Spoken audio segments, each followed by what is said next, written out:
right, back to work. I already did this section. Man, 101, it's such a darn mess, but man, it works so well. So I'm back to compounding, kind of working through the process here of getting the car dialed in. I'm also thinking about having these refinished. Maybe you can put in the comments, are these painted or powder coated? I think they're powder coated. And I'm going to steam clean them and see how they clean up. But this puke yellow is not a good color. I was trying to talk Michelle into let me do it green. Just do a couple of little aggressive accents on this car because it looks so old with this. I keep harping on that. So black wheels, carbon fiber accents, do a little bit louder, more aggressive exhaust. I'm probably going to do downpipes on it to make the exhaust a little louder, and doing some things on this to make it a little bit more aggressive. So. What we'll work on here today, I'm going to clarify some of the things as I work through polishing, and also get some of the edge work tools out and work some of the finer edges of some of this stuff, so that you get a good feel for I guess what the compounding stage looks like. But I mean, I just polished this section and there's dust everywhere. So I mean, I don't want to have to use 101 if I don't have to, but it's just so darn good that I think it's necessary. So I got all the little edge work tools. I want to get the nano out and get this section here a little better. This is one of those spots that, so I'll treat this toward the end, this whole section here, because it'll dirty up my pad, because no matter how much decon you do and claying and all that stuff, you still end up with a bunch of junk on that bottom section that we end up cleaning up when polishing, and then hopefully it'll stay cleaner when we're coating. So I just polished this section off camera. But this is the nano long neck, and then a microfiber cutting pad from Lake Country.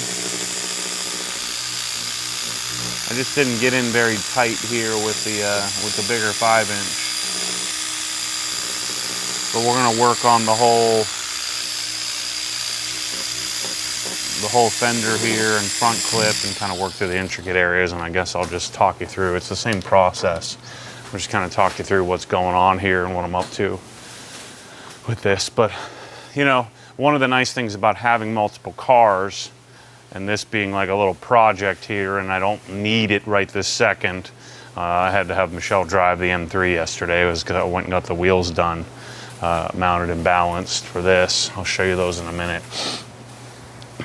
But I can take my sweet old time. I'm in the air conditioning. I've got all the tools. The only thing that's a little clunky is I have to walk outside to blow out the pads. But here's another example of me cheating the system, is I move it up and down on the lift as necessary so that I can see at the proper areas. I don't have to lay down on the ground or anything. I can move the car up and down as I need, and then polish each section. So actually, I'm going to hit this here. Just put a little bit more polish on. Then I'll go blow this out.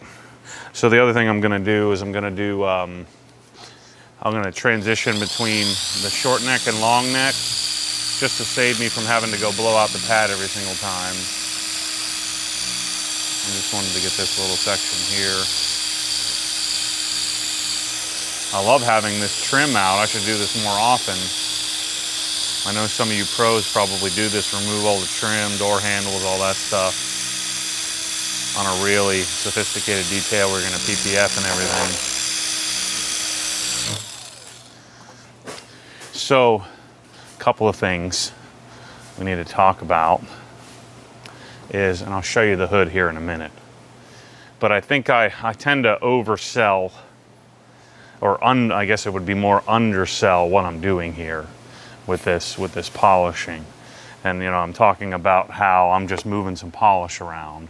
The thing to keep in mind is that I did a lot of testing and a lot of test spots to figure out which polish is working the best on this paint. And I did some extra work on the trunk off camera on Sunday evening at like 7 or 8 o'clock to figure out what's acceptable to me. And so I'm not just I'm not just moving it around and getting nothing done.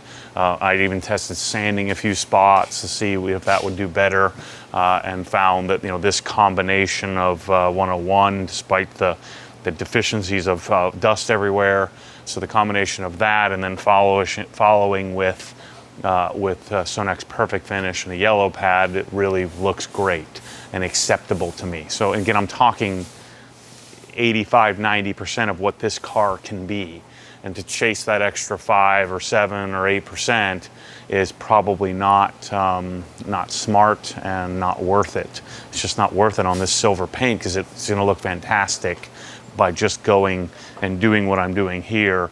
And again, if I start to chase perfection and I get the lights out, then it just I'm ignoring it, because I know what that's going to lead me to do, which is getting the nano and chasing every tiny little scratch. Instead, like, there's a pretty deep gouge right here, cleaning it up, not chasing it, not hammering on it. I mean, I can literally feel it. Something hit here, something came off the wheel, and not chasing that. It's not going to improve much without me compromising or potentially damaging this clear coat area, and then ending up with more problems than I really need to have. All right, let me blow out the pad here. Be right back. Oh wait, I already did blow this out. So another thing that I'm pretty certain I'm going to chase is some sort of extraction system to be able to blow out pads in a garage. I've seen some kind of homemade deals, but my friend Eric sent me an email. He's a jeweler, and they have some pretty amazing solutions for polishing jewelry under a hood, and that seems like it could be a really viable solution, where you build it into your cabinet, walk over, have it pull and extract as you're blowing out the pad underneath a hood type structure. That could be really sweet. Gosh, I love having this lift and all this power around me.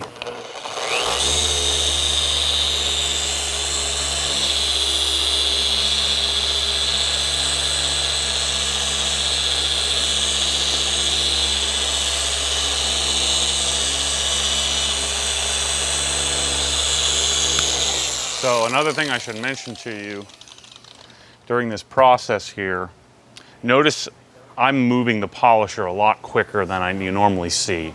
You normally see me moving it. I kind of learned this from Kilmer and Andy Ward.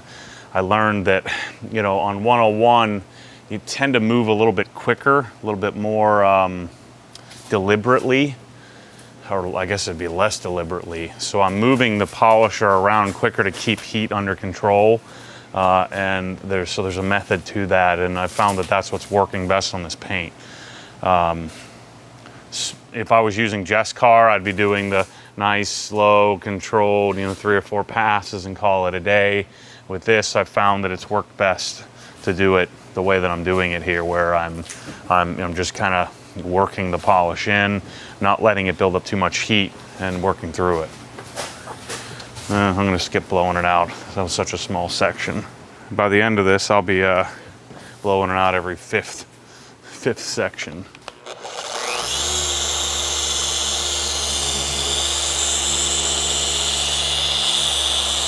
The 3-inch would probably work better here, but I'm getting lazy on it.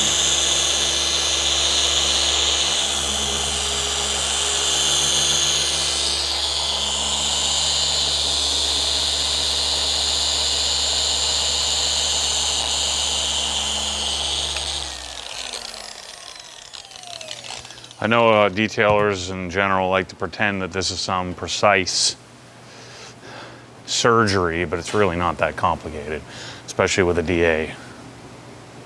Another guy made a solid point that, on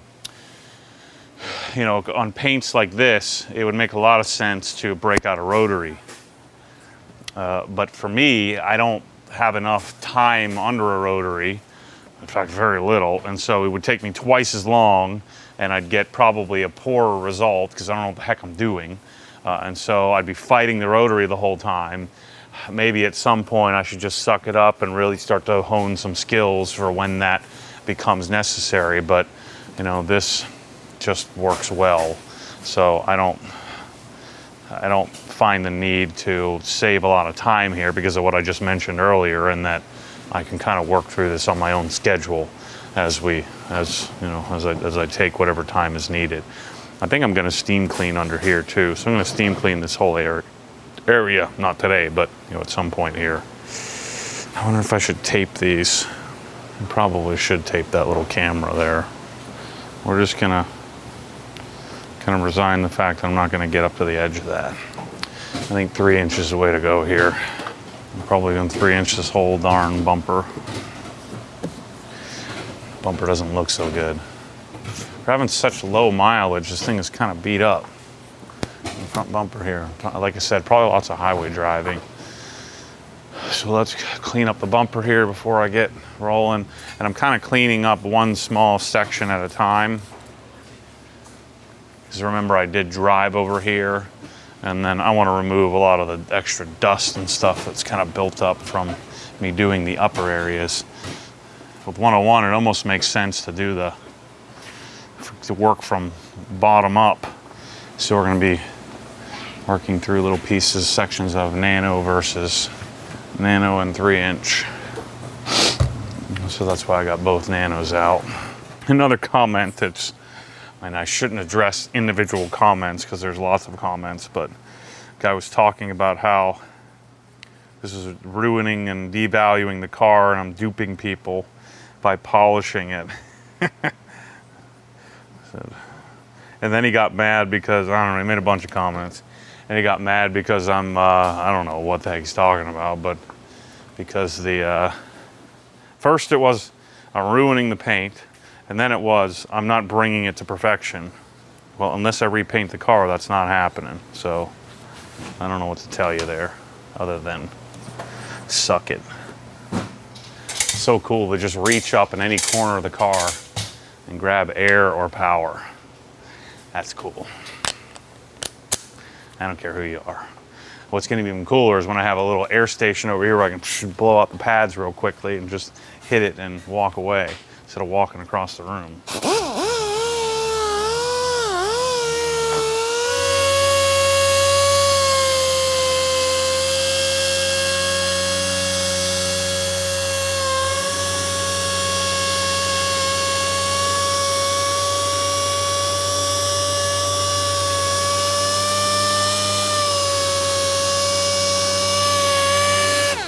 So another thing I'm thinking about here as I'm polishing, a cross hatch going back and forth really doesn't matter.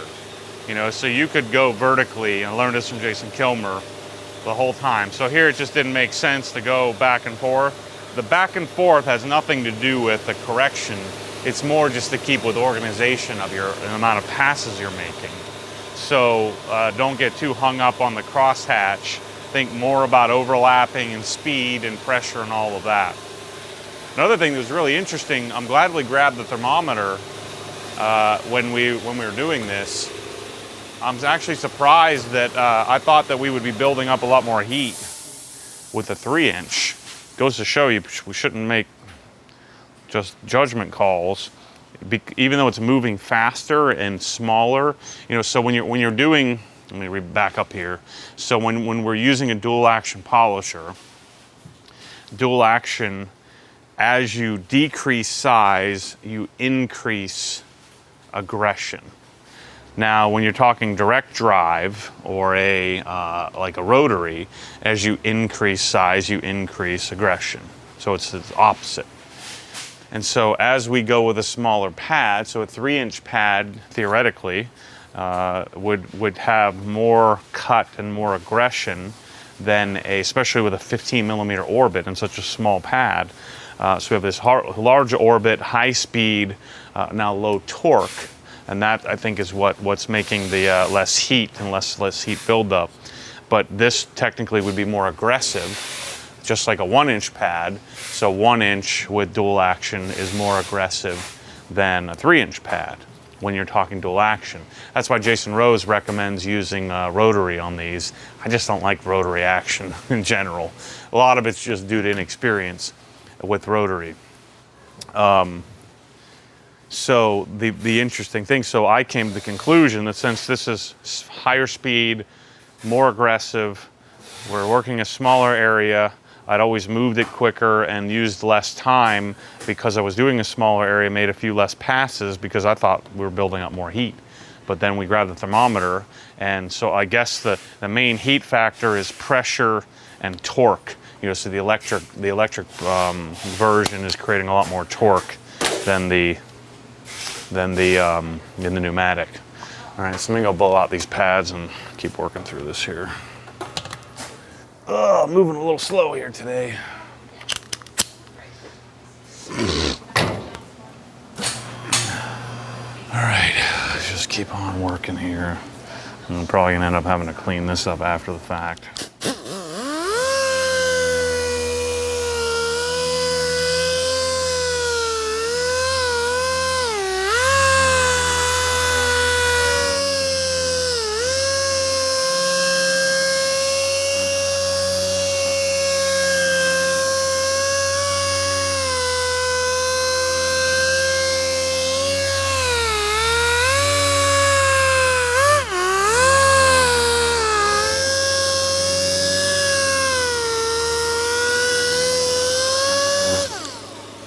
So another comment that made a lot of sense, but probably needs to be addressed.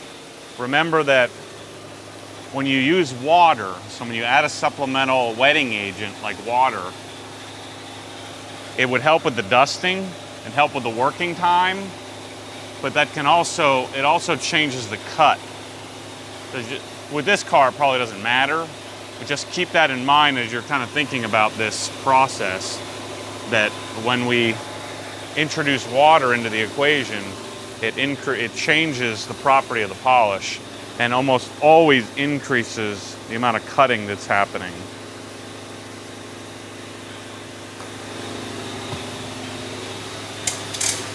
So I don't know if it'd be a good or bad thing on this, but I haven't really found it necessary. I don't really feel the need to work this very long.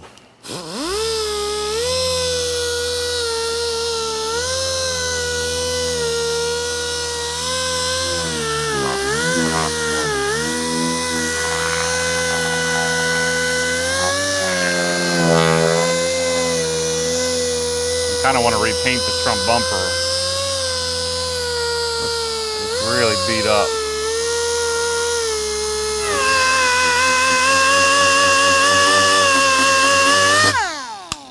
I'm doing more cleanup than anything in here. I hate doing the front bumper. I hate it a little less because I'm on the lift here, but you just don't see the results that you see from the rest of the car. And it's more just cleaning up the bugs and stuff that you didn't get off completely in decon. I'm trying to get up in here a little better.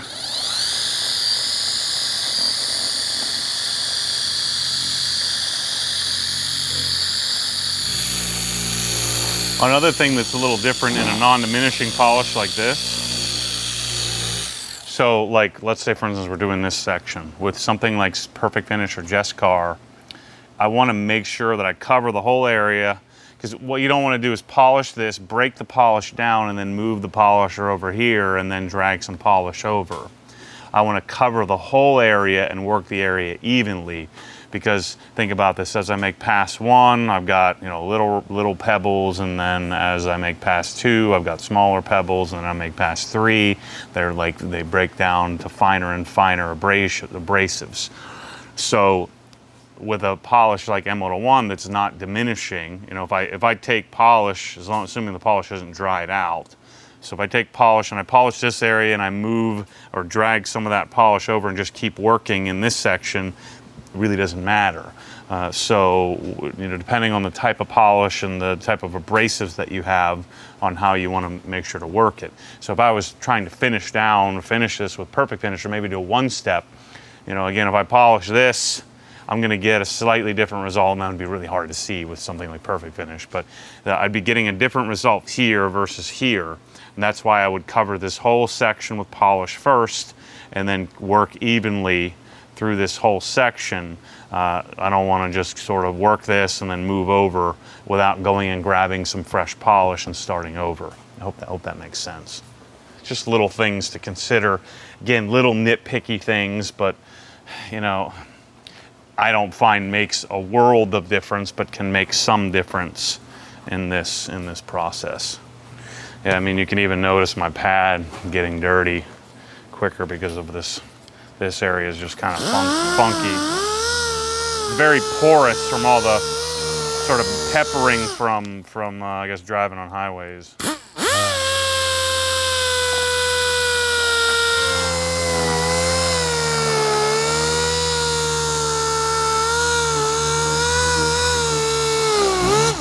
You want to be careful with aggressive transitions like this, so you don't sit there and hold the backing plate and blow through the paint. If you watch the earlier episodes where I used the 3M wheel, you know, I blew through the clear coat on plastic, it'll go through really quickly. Again, I'm underselling the change that this car is going to go through in this process. I'm not giving you a good feel because I'm just not explaining this as well as I probably should, that this process is going to transform this car enough for me. And it's probably enough for pretty much anyone. If it's enough for me, I found that in general, it's enough for most anyone. Yeah, I think 3-inch still makes sense. Maybe I should hit this first. This really doesn't need to be polished, but let's just clean it up here. I'm not even gonna go blow out the pad. This will be more of a quick little cleaning exercise than anything, because this is covered by the grill.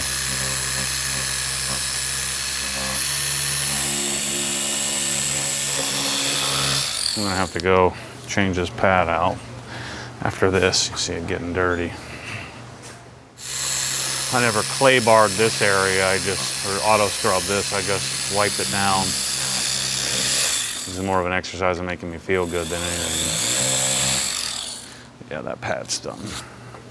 I'll actually clean this out really well prior to coating, and we'll coat this. It'll help water run out. This is one of those areas where water tends to collect and kind of run all the time.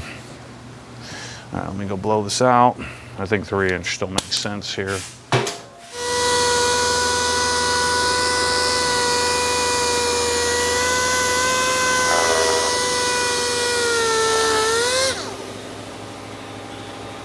Yeah, I'll do that section separately. I want to polish this here because we're going to be doing a lip there. So what I'm going to do is I'm going to do the compounding, and then I'm going to put like my carbon fiber lip and carbon fiber mirror caps on, and then we'll finish polish all of that stuff, so we get good gloss, if you will, prior to doing our coating.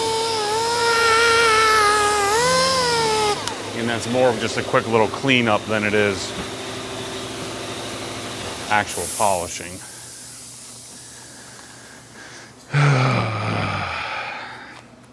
Good enough garage. Yeah, I don't know, people. If I was working with this M101 a lot, I don't think I've ever done it. I know I haven't ever done a whole car with something like this. I'd be respirator, goggles, the whole deal.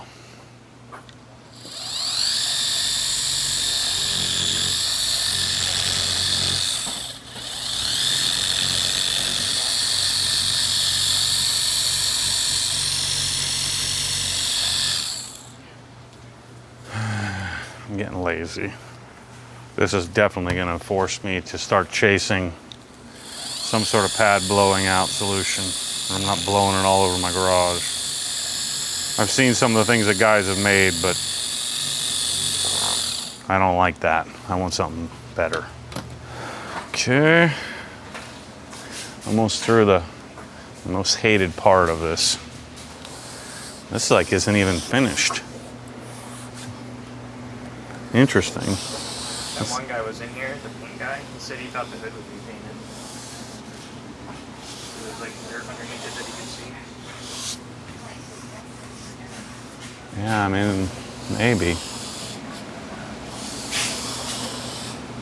I don't think, I mean, at 15,000 miles, this doesn't feel or look, I can't remember if like this kind of stuff. Maybe they don't finish that really. Yeah, I don't, this does kind of seem repainted to me. Me and my janky used BMWs, this is what I like to buy new stuff, and I know what the story is. This just makes me feel better though. Like I don't give a crap as much as I would if it was new. I'm gonna do a podcast here probably tomorrow for the membership program talking about perfectionism and some of the things I've figured out about myself over the last few months. Talking about this kind of used cars and things like that.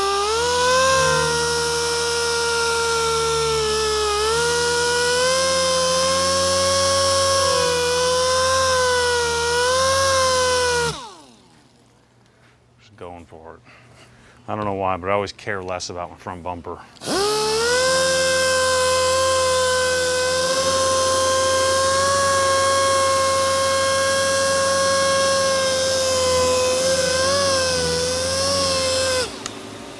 One thing I do know, this is going to be a really nice example of an M5 when I'm done with it. Is it going to be perfect? No, but none of my cars, well, my GT3 RS is pretty perfect, but no, even that has a pretty big scratch underneath the PPF on the front trunk or the frunk area. All right, let's do this area.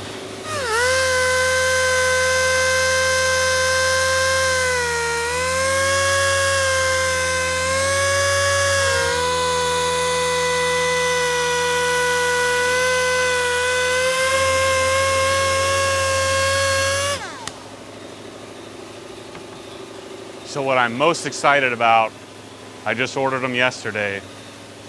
So I decided to do the whole car, the emblems on the front and rear, as well as the wheels. But I ordered IND has where they take the emblem and the perimeter of the emblem they paint black, so they get rid of that little chrome strip. So a little tiny detail. But so I think I spent $355 or so on front, rear, and center caps for the wheels. But I'm most excited about doing that. That and the mirror caps, just these little subtle details on this car that I'm excited to kind of put on and finish up, and black grills. And I'm sure some of you are really gonna hate that. But guess what? I don't care. You know, I see comments all the time like, hey, I'd like you to buy from IND, it's so expensive. If you don't like IND, you just suck at life. I mean, I don't know what to tell you. But for what they've done for the BMW community, on the higher class, the higher end, you've lost your mind. I'll pay them whatever the heck they ask. So to do like little things like that are just amazing. Of course, they did the painted grille or painted sides, and then all of the interior parts here that they painted for me is just incredible. I'm so used to getting things. Now there's dust on it. I don't want to wipe this, but there's not an imperfection in the paint. There's no swirls, no scratches, no heavy orange peel. They're just. Whoever does their paint or however they do it is just incredible. So I don't want to hear any crap about that. Well, they charged me $12 shipping for my front lip. Well, come on. Just charging you what it costs. People underestimate how much it costs to ship stuff.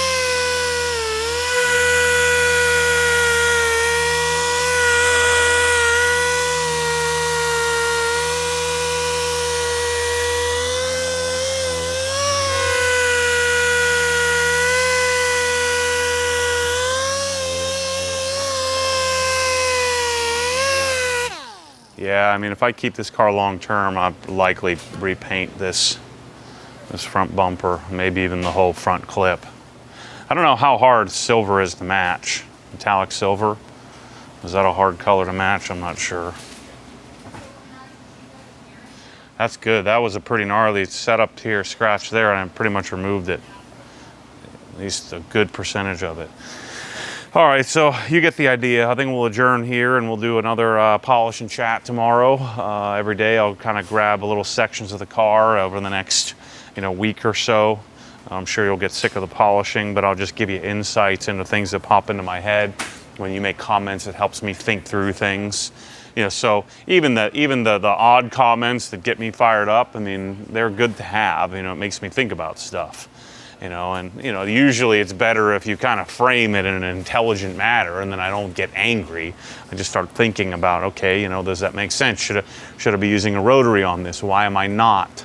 Should I be trying something different? Or people sending me emails saying, hey man, here's a solution of something you might want to consider looking into for a box to blow your pads out into. Wouldn't this be cool?